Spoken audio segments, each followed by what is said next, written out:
It's a full-on snow day today. Very exciting. Woohoo! Winter.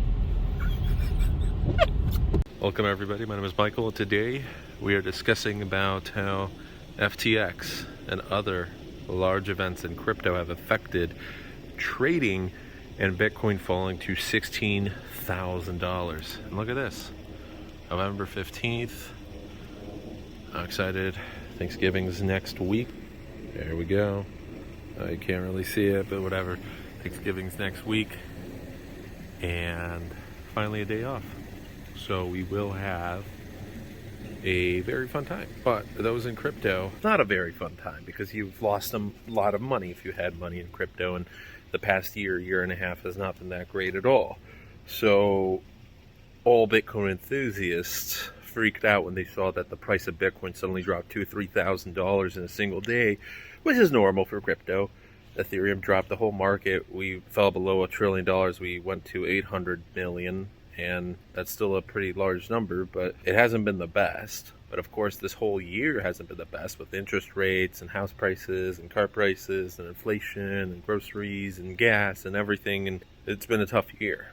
But with crypto, let's get into the details. And it also looks like FTX might be facing some criminal charges alongside SBF. So it's playing a huge role. It's basically becoming the Silk Road 2.0 over here, or the Mt. Gox of 22. So let's get into it. So we have an update. First of all, we're still multiple days later under the market, around 800 million total for all the market caps of all cryptos. Sam Bankman Fried, potentially the FBI is working with the Bahamian authorities to figure out whether to get him back on US soil and charge him, because FTX is definitely facing some criminal charges now. And with that said, FTX has also been included in an $11 billion lawsuit alongside all these celebrity endorsements. Everybody who was endorsing, from Shaquille O'Neal to Gisele Bündchen to A-list celebrity Hollywood actors. There's a whole list of them. Now they're included in the $11 billion lawsuit. Naomi Osaka, or whatever her name is. There's been a lot of people who probably got paid millions of dollars, and now they're facing a lot more in fees.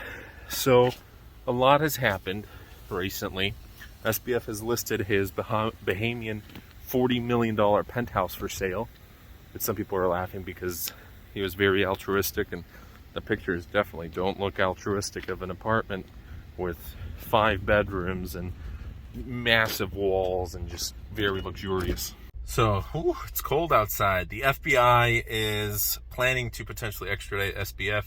SBF was rumored also to be planning to escape from the Bahamas, although that was from a while back. And leaked texts to other FTX employees state that he believes the bankruptcy proceedings, well, it's his money that is being put into the hands of other people, and if he could just trade out of this mess, he'd be fine. I mean, yeah, if we look at Mt. Gox, yeah, the price of Bitcoin eventually ended up going up in value, and the CEO of Mt. Gox, Mark Capelli's, sure, he did serve in prison, but he's out now, and he's just fine. So there's the very rare example in crypto where, yeah, you're able to do some criminal things and get away with it because the price went up so greatly that everyone gets their money back, and you made a $1 billion profit on top of that. Now with FTX, this guy is a very smart individual, and a lot of people endorsed him, including Mr. Wonderful.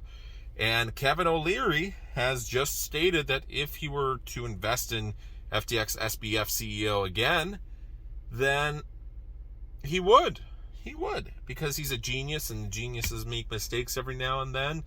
And I have no doubt that this individual is a genius, because it does take some guts and some intelligence to create such a large company so quickly and get so many investors on board. But obviously there was a couple things that they messed up. And one of those things is they did bailouts with many companies and have invested in many companies.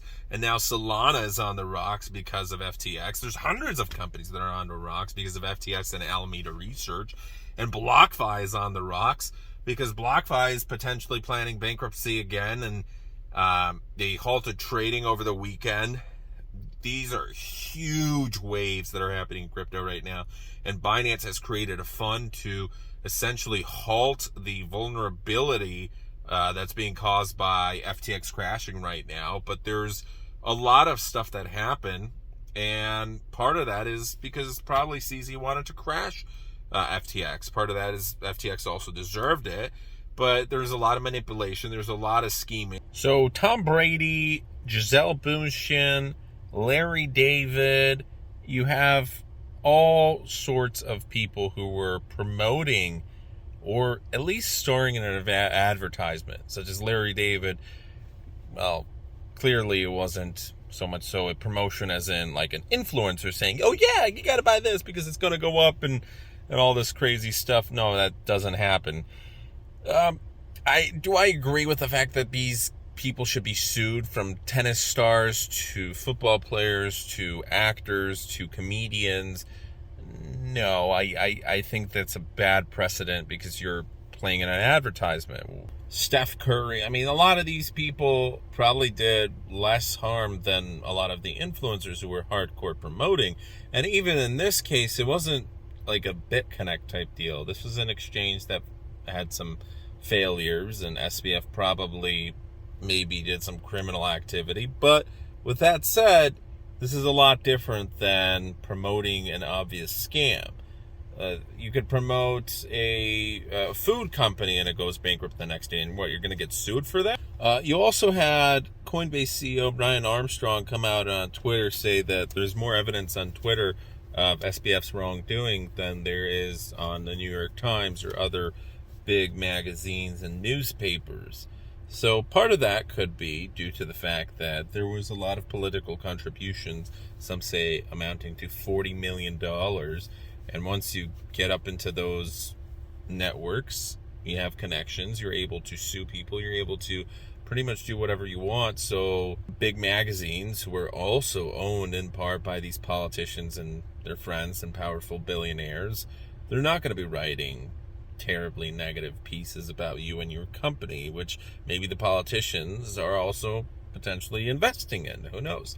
So again, this is a ginormous company that rose very quickly. Part of the reason it had a downfall is CZ, Changpeng Zhao, back in 2019 invested in the company, and later, earlier this year, with the FTX tokens, originally CZ took a percentage of the company, then they exchanged that for FTX tokens, then they were able to dump their tokens, and instead of trying to buy the company and going forward with it, they took a look at the balance sheets, and already after they dumped the money and the price was falling, instead of saying, you know what, we can try and save this, no, they said, not a chance. That's it.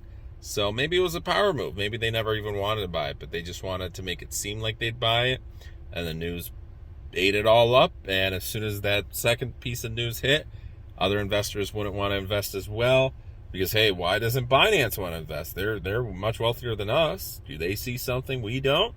And after that, it was all over. And within a matter of a day or two, SBF was out. He wasn't CEO anymore, and that's it. Part of the reason this happens is Brian Armstrong is right. There's too much regulation in the U.S., which seems counterintuitive. Well, there's too much regulation, so why is this stuff happening? Oh, well, it's because they're not in the U.S. They were in the Bahamas. A lot of companies, even with U.S. branches, the U.S. branches are usually just a small subsegment of the company operating in completely different terms, such as FTX US or Binance US. It's a completely different website. And with that said, a lot of these companies want to go somewhere much more crypto-friendly, and they're going to be able to do whatever they want over there. And if the regulation wasn't as harsh over here, maybe some of these companies would, some of them were run by Americans, they would be started here, and you'd have, ironically, more control over the situation. So with that said, there's going to be even larger companies to go bust in the future. It's going to be fun and chaotic to watch this and witness it, but it's also sad because a lot of people lost money. I'm really curious how this is all going to end, and we shall follow the news. With that said, thanks for watching. You guys have a good rest of your day. Again, thank you for over 2,000 subscribers. I'm very excited. Thanksgiving is just a week away, essentially, in a couple of hours, 1 week.